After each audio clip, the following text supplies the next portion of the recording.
La fête des diplômes aurait dû être le moment le plus glorieux de ma vie. Après tout, à 22, j'avais non seulement remporté le diplôme avec effort, mais j'ai également construit une entreprise rentable à partir de zéro, tandis que beaucoup de mon âge dépendait toujours de l'allocation de leurs parents. La ferme de Solmachi était impeccable, comme le départ d'un catalogue de décoration, des chaises blanches alignées sous des lumières chaudes, des tables recouvertes de serviettes bleues achetées à Leroy Merlin, l'odeur de poulet rôti et de gratin avec du fromage planant dans l'air. Ils étaient tous là, des parents que je n'avais pas vus depuis des années, des collègues universitaires, des voisins, même mon ancien entraîneur de DUS, Viktor Petrovich, qui m'a accueilli avec une poignée ferme. Pour la première fois, je sentais que chaque nuit blanche, chaque week-end sacrifié et que chaque fête que je lâchais en valait la peine. Mais un toast était suffisant pour que tout s'effondre. Mon frère, âgeux averti, avec cette manière arrogante de ceux qui pensent que c'est le centre d'attention, a pris le microphone. Je m'attendais à un compliment, à un souvenir d'enfance, à tout ce qui ressemblait à de l'affection. Au lieu de cela, il a soulevé le verre et a solidé d'une voix retentissante, toast à notre échec de la famille, qui, par miracle, a réussi à obtenir un diplôme. Le silence qui a suivi était net. Certains riaient, gênés, d'autres se sont figés, ne sachant pas comment réagir. Ma mère, à côté du barbecue, a juste agité sa main, comme pour dire « Oh, c'est Alexei, toujours ludique ». J'ai forcé un sourire, mais à l'intérieur, j'ai revivé chaque détail de ces années où j'ai travaillé tard, il a sauté sur des emplois, vécu avec des promesses vides et avait toujours le visage de l'argent emprunté pour payer le loyer. Ce n'était pas une blague. Ce fut un rappel cruel, pour lui, je serais toujours le plus jeune, dont le succès était simplement le hasard, peu importe combien je s'achemise. Cette nuit-là, j'ai avalé ma colère, j'ai coupé le gâteau et remercié les invités comme si rien ne s'était passé. Mais quand la fête s'est terminée et je me suis sentie seule dans mon appartement à la périphérie, en regardant les messages éclairés par la fenêtre, une certitude s'est installée, je ne pouvais pas supporter de jouer le sauveur d'un frère qui ne savait que m'humilier. 3 jours plus tard, le monde d'Alexei s'est retourné. Sans avertissement, j'ai bloqué toutes les opérations du compte de l'entreprise de sa start-up révolutionnaire, la même que celle, selon lui, la prochaine licorne, mais en pratique était juste un autre puis bien des excuses et des délais. J'ai terminé le financement, rejeté l'équipe nouvellement indépendante de Novosibirsk et je l'ai laissé faire face par lui-même. Lorsqu'il s'est réveillé, il doit avoir pris une effrayante, des lettres bloquées, un projet paralysé, une banque nécessitant la résolution d'un conflit d'entreprise. Les appels ont commencé tôt, 8h12, 8h14, 8h17, tous sont tombés dans la boîte aux lettres. Dans les messages vocaux, sa voix a tremblé entre furie et dépert. Pourquoi avez-vous bloqué le projet de loi? Pourquoi les développeurs ont-ils arrêté? Pourquoi le site est-il en panne? Il m'a accusé d'exagération, comme si j'étais le méchant de l'histoire. Je n'ai pas répondu. Pour ressentir, pour la première fois, le poids de ses propres choix. À 9h30, c'était au tour de ma mère d'appeler. Je savais déjà ce qui allait arriver, Alexei lui faisait courir. Il est dévasté, fils. Vous devez parler. Ce projet est le travail d'une année entière. J'ai dit la vérité, sèche et simple, plus la finance qui m'a traité comme une blague en public. Elle, bien sûr, a minimisé, mais c'était juste une blague, vous savez comment c'est. Quand je n'ai pas abandonné, votre ton a changé. Vous punissez toute la famille. Ce n'est pas seulement lui qui souffrira.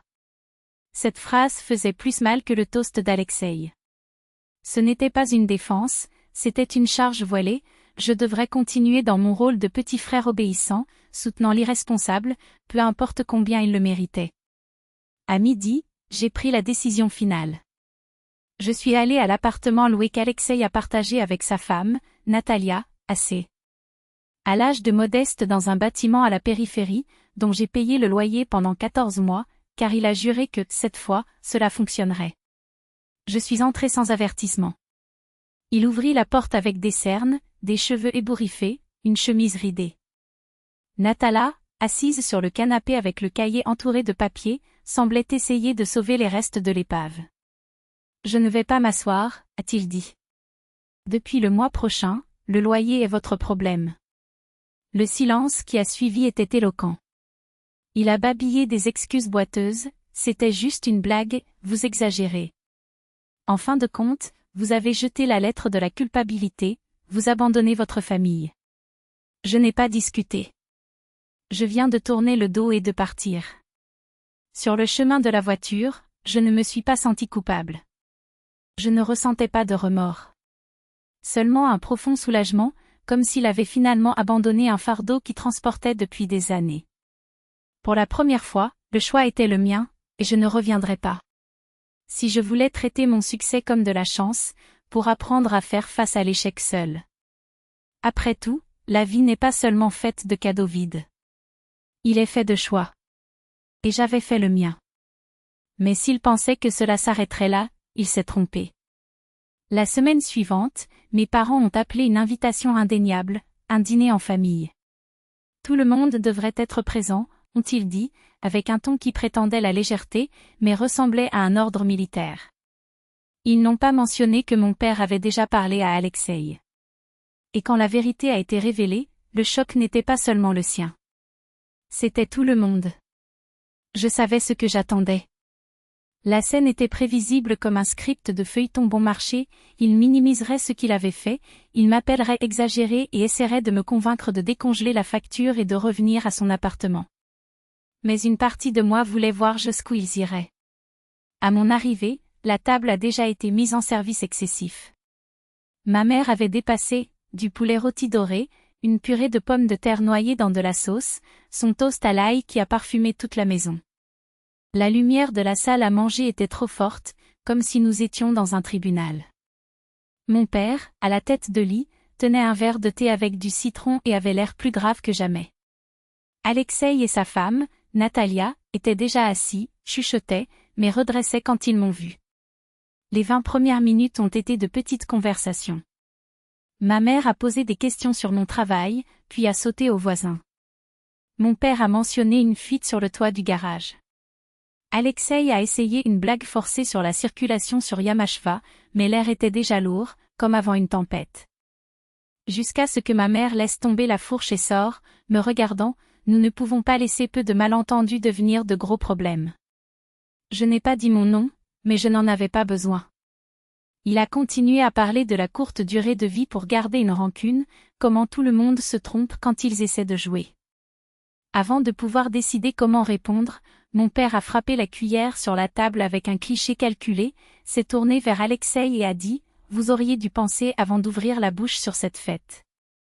Il vous a embarrassé devant tout le monde, et vous avez eu la chance qu'il ait seulement enlevé son argent. » La pièce se figea.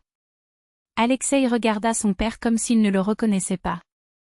Ma mère a élargi les yeux, comme s'il avait trahi l'équipe. Natalia baissa la tête, immobile. Alexei a essayé de se recomposer, s'appuyant contre la chaise. C'était une blague. Il y prend tout très au sérieux. Il sait que je ne voulais rien dire. Mon père ne l'a pas laissé se terminer. Se cacher derrière des blagues est le plus ancien truc du monde. Si vous respectiez votre frère, vous vous seriez excusé à l'époque, au lieu d'attendre que vous coupiez votre allocation. Il n'a pas crié, mais le ton n'a laissé aucune place pour les répliques. Ma mère s'est interférée, se penchant en avant comme si elle ne croyait pas ce qu'elle avait entendu. Dès que les frères sont. Ilias savait que c'était une blague et fait une tempête dans un verre d'eau. Tournez vers moi. Tu es allé trop loin. J'ai averti, ressentant le soutien, croisé les bras et la laissa se battre pour lui. En serrons. Alors maman, même sourit. Tout s'est déroulé selon le plan, moins la position inattendue de mon père. Je n'ai pas répondu. Cela n'en valait pas la peine. Ils avaient déjà décidé, le problème était moi, car j'ai refusé de continuer dans mon rôle de Salvador. Alors j'ai retiré l'assiette, je me suis levée et j'ai dit que je ne me justifierais plus. Alors qu'ils se dirigeaient vers la porte, le silence dans la pièce était si dense qu'ils pouvaient couper avec un couteau. Je pensais que c'était la fin. Cela abandonnerait après la scène. Mais j'ai sous-estimé leur détermination. 2 jours plus tard, Alexei et ma mère se sont réunis pour un coup dur que je n'ai pas vu venir. Un jeu calculé pour me forcer à céder. Et c'est là que la situation est devenue incontrôlable. À son retour d'une réunion avec un investisseur, j'ai vu un grand arrêt de gazelle devant mon immeuble, avec l'arrière ouvert. Je pensais qu'un voisin bougeait enfin, le couple du 3e étage a menacé d'aller à Sotchi pendant des mois. Mais quand je me suis approché, l'estomac a roulé. Alexei se tenait à l'arrière du camion, donnant au porteur comme s'il possédait la pièce. Natalia tenait une boîte en carton avec le mot « cuisine » écrite à la main, avec ce sourire tendu de ceux qui essaient de prétendre que tout va bien. Je me suis approché lentement. Il m'a vu et a souri, comme une fête surprise. « Parfait, tu es arrivé à l'heure. Commençons à décharger. » Je l'ai regardé. « Télécharger où ?» Il a montré mon appartement. « Votre 2e chambre est vide depuis que vous avez changé. Nous serons un certain temps, jusqu'à ce que nous accueillions. » Non, dit-il, sans changer sa voix. Une fois que c'était suffisant. Il rit, comme si je jouais et se tournait vers les porteurs. Ils peuvent le prendre. Je suis resté à l'entrée du bâtiment. Non. Tu n'y viendras pas. Natalia a échangé la boîte de place et a commencé à parler rapidement. Le propriétaire n'a pas renouvelé le contrat soudainement. Nous n'avons pas eu le temps de se rendre ailleurs. C'est juste pour une courte période, ni besoin d'inscription. Nous sommes une famille. C'est à ce moment-là que j'ai vu, derrière elle, la voiture de ma mère garée de l'autre côté de la rue. Elle s'appuyait contre le capot, les bras croisés, les lunettes de soleil, regardant tout comme un général qui sait déjà qu'elle a gagné. Ce n'était pas du désespoir. C'était une stratégie. Je me suis tourné vers Alexei. Cela n'arrivera pas. Il a essayé de faire appel. Tu es cruel. Nous avons un fils, ça ne mérite pas de rester dans la rue. Ils ont d'autres parents. Et s'ils ne le font pas, cela dit peut-être quelque chose sur la façon dont les gens traitent. Ma mère s'est approchée, la voix vive comme une lame, vous tournez le dos à votre propre sang. Si vous les laissez partir aujourd'hui, vous regretterez plus que vous ne le pensez. J'ai répondu que mon seul regret était que je laisse tout aller si loin. Ensuite, j'ai regardé les porteurs, si vous tirez quelque chose de ce camion, il revient de tout là où il est venu. Pour lui. Ils se sont regardés. L'un d'eux a demandé à basse s'il ne serait pas préférable de revenir. Alexei maudit. Natalia regarda le sol. Après un long silence, il hocha la tête. Ils ont tout collecté. Ma mère n'a rien dit quand elle est revenue à la voiture, mais son regard a promis, ce n'était pas fini. Je pensais que c'était la fin. Qui grognerait et ferait dormir un autre canapé. Mais cette nuit-là, à 23h, un message est arrivé sur Telegram, vous le regretterez toujours. Je n'ai pas répondu. 2 jours plus tard, j'ai compris ce qu'il voulait dire. Et ce n'était pas une question d'argent. C'était personnel. Très personnel. Je me suis réveillée avec mon téléphone portable vibrant sans arrêt. Je pensais que c'était un travail, un problème avec un client, un fournisseur. Mais quand j'ai vu le flot de notifications, le sang a gelé. Ce n'était pas des emails. Ce n'était pas du travail. C'était des réseaux sociaux. Des dizaines d'appels perdus, une montagne de messages privés et plus d'une centaine de marques. Les gens avec qui je n'avais pas parlé depuis des années ont envoyé des tirages. Alexei avait fait la guerre au public. Chez VK, il a posté comme s'il s'agissait d'un mauvais épisode de feuilleton, mon frère cadet m'a donné un coup de pied à la maison avec ma femme et mon fils, quand nous n'avions nulle part où aller. Il m'a peint comme un monstre froid, un égoïste ambitieux. Ce qui a oublié ses racines dès que l'argent est apparu. Chaque détail gênant a été soigneusement omis. Pas un mot sur la start-up que j'ai jouée. Pas un mot sur l'année où j'ai payé leur loyer. Pas un mot sur le coup de gazelle. Et bien sûr, pas même une syllabe sur la façon dont il m'a humilié devant tout le monde pour mon propre anniversaire. Le message a commencé à être partagé. Lorsqu'il lit, il avait déjà près de 60 000 vues, et les commentaires étaient devenus un marché moraliste bon marché. Certains, les neutres, ont senti qu'il y avait quelque chose de mal. D'autres, amis de la famille, vieux voisins de Dasha, parents éloignés qui se souviennent à peine, ont laissé des messages comme la famille n'abandonne pas, le sang vaut plus que de l'argent. Mais ce qui faisait le plus mal, ce sont les réactions des anciens réalisateurs d'Écoliers, des gens qui ne connaissaient rien de ma vie actuelle, mais clairement ravis du drame.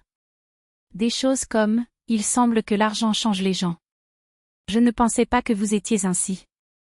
Jusqu'au milieu de terrain, ma mère avait quitté 3 audios sur WhatsApp, chacun plus furieux que le précédent. Elle n'a pas demandé si quelque chose était vrai. L'histoire elle-même ne l'intéressait pas. Ce qui la dérangeait, c'est juste le fait qu'il honte à la famille avant les connaissances, et que j'ai été obligée de tout réparer. C'est à ce moment que j'ai décidé, assez pour laisser Alexei contrôler le récit. Le lendemain matin, j'ai envoyé un message, je me retrouve à midi. Quand il est entré, avec cet air de supériorité de ceux qui ont déjà reçu mes excuses, j'étais assis à la table de la cuisine, avec une pâte noire devant moi. À l'intérieur, des relevés bancaires, des contrats de prêt, des bons de transfert, chaque paiement de ce putain de revenu, chaque investissement dans la start-up, chaque dépense que j'avais couverte. Je n'ai pas crié. Je n'ai pas fait de discours. Je viens de pousser le dossier vers lui et j'ai dit. Si ce message n'est pas effacé jusqu'à la fin de la journée, et s'il n'y a pas de déni public, j'enverrai des copies de ces documents à tous ceux qui ont partagé, parents, amis, investisseurs, tout le monde. Il sourit, comme pour dire, vous n'aurez pas de courage. Mais ensuite, j'ai pris le téléphone portable et montré le projet près du message, avec les scans des bons 6 juin. Son visage a changé. La confiance de soi s'est évaporée. La même nuit, le poste a disparu de VK. Sans un mot. Aucune excuse, aucune explication. Je pensais que c'était la fin, que nous étions enfin arrivés au point où il se retirerait. J'ai eu tort. Parce que la semaine suivante, c'est moi qui j'ai fait le mouvement que je ne m'attendais pas à Alexei. Un mouvement qui a non seulement fermé ce chapitre, mais a verrouillé la porte derrière lui pour toujours. 7 jours se sont écoulés sans un seul signe de mon frère. Pas de connexion, pas de message, pas même vos messages habituels. Le silence n'était pas naturel, comme l'air lourd avant une tempête. Je le connaissais assez bien pour savoir, soit il était mauvais avec la vie, soit préparer une contre-attaque en silence. Mais pour la première fois, cela n'avait plus d'importance. J'avais déjà décidé quoi faire. Ce vendredi matin, j'étais assis dans le bureau d'un avocat sur la rue Bomana, en signant les derniers documents pour investir dans le projet de mon ami Kirill. Nous nous sommes encore rencontrés au cours de la 2e année de collège. Kirill n'était pas le type qui a supplié l'attention ou a fait une victime lorsque les choses étaient difficiles. Au cours des 2 dernières années, il avait construit une plateforme technologique avec sa propre sueur, travaillant sur des quarts de nuit dans un dépôt de marché pour jouer au développement. Chaque fois que nous parlions, il parlait du travail, pas du drame ou de l'auto-épité. Quelques mois plus tôt, il m'a demandé si je voulais être son partenaire. À l'époque, j'ai refusé. Mon argent était lié au projet d'Alexei. Maintenant, mes ressources étaient gratuites. Et je voulais investir où il ferait vraiment une différence. Lorsque l'encre a séché dans l'accord de prêt convertible, je vous ai senti. Calmement, je n'ai pas essayé depuis des mois. Le même jour, j'ai appelé mon père et j'ai demandé s'il voulait prendre un café. Nous nous sommes assis près de la fenêtre dans un café Ponchiki et avons glissé l'accord signé vers lui. Il a lu attentivement, a gardé le journal et a dit seulement. Bien. Au moins, cela va à ceux qui le méritent. Jusqu'à la fin de la journée, ma mère a appris les nouvelles. Probablement mon père a dit. Et bien sûr, Alexei a appris aussi. Bientôt, elle m'a envoyé 2 audios consécutifs, tous 2 avec le même contenu, je humiliais mon frère, soutenant un étranger au lieu de l'aider à se lever. Il m'a appelé rancune et a dit que j'exposais Alexei comme un idiot devant toute la famille. 1 heure plus tard, un message est venu, waouh. On dirait que vous avez vraiment enterré le couteau. Je n'ai pas répondu. Cette nuit-là, assis dans mon appartement, en regardant le contrat avec le nom de Kirill, j'ai compris quelque chose que j'aurais dû comprendre il y a des années. Le sang ne suffit pas. Vous pouvez être relatif et pourtant pas de la famille. Et quand cela est clair, il n'y a pas de retour. Pour la première fois, j'ai accepté cela définitivement. Près d'un mois s'est écoulé depuis que j'ai quitté l'appartement loué de mon frère, depuis que j'ai mis fin et dit « c'est fini ». Les semaines suivantes ont été différentes, comme s'ils se sont finalement débarrassés d'un bruit de fond qui, sans s'en rendre compte, a toujours été présent dans ma vie. Aucun appel téléphonique désespéré demandant de l'aide. Pas de message ironique. Aucune tentative de presser ma conscience à travers ma mère. Le projet de Kirill a progressé plus rapidement que nous nous attendions tous les deux. Nous venons de terminer les tests bêta, et les commentaires étaient suffisants pour planifier une réunion avec un grand fonds d'investissement. Pour la première fois depuis longtemps, chaque rouble et chaque heure investie semblait en valoir la peine. Jusqu'à, mardi matin, un message d'un numéro inconnu est arrivé. Vérifiez votre boîte aux lettres. Vous le trouverez intéressant. Elle. Je ne savais pas qui était elle. Pas de photo de profil, pas de contexte. Mais je suis descendu dans la salle du bâtiment, et il y avait une enveloppe épaisse, sans expéditeur, à l'intérieur de ma boîte. À l'intérieur, imprimé d'une conversation à Alexei avec 2 de mes anciens contacts commerciaux. Plus je lis, plus les pages ont tourné lent. Mon frère essayait de convaincre les investisseurs privés de relancer le projet que nous avons développé ensemble. Mais dans sa version, l'idée était à 100% de la vôtre.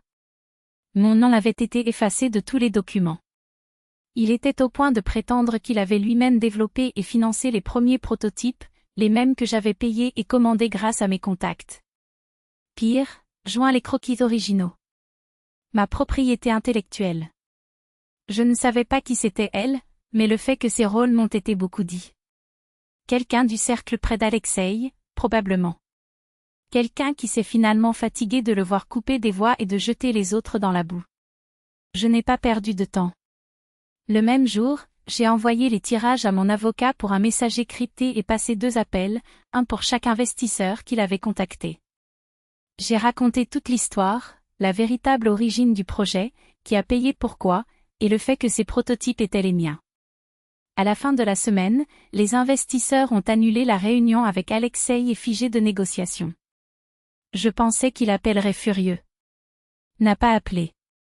Au lieu de cela, qui a appelé était ma mère. Votre voix a déjà commencé Sharp. Il m'a accusé de détruire l'avenir de mon frère, de le mettre fin, juste au moment où il était au fond du puits. Il n'a pas demandé si c'était vrai.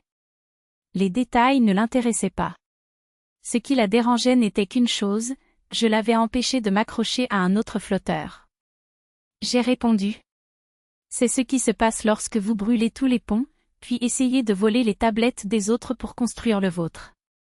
Le lundi suivant, Kirill et moi avons fermé le premier cycle de estimation. Les mêmes qui ont entendu une fois que j'entendais avec admiration l'amitié mais maintenant leur argent où les résultats parlaient plus fort que les promesses. Cette nuit-là, j'ai servi un verre de vin et je me suis assis à la fenêtre, en regardant la ville éclairée. C'est alors qu'une simple vérité s'est cristallisée, mon frère aîné n'avait pas changé. Cela ne changerait même pas. La seule différence maintenant était qu'il ne pouvait plus en obtenir assez pour me ramener à ses jeux. Et je n'avais pas l'intention de vous donner cette chance. L'histoire, cependant, est loin de terminer. Restez avec nous.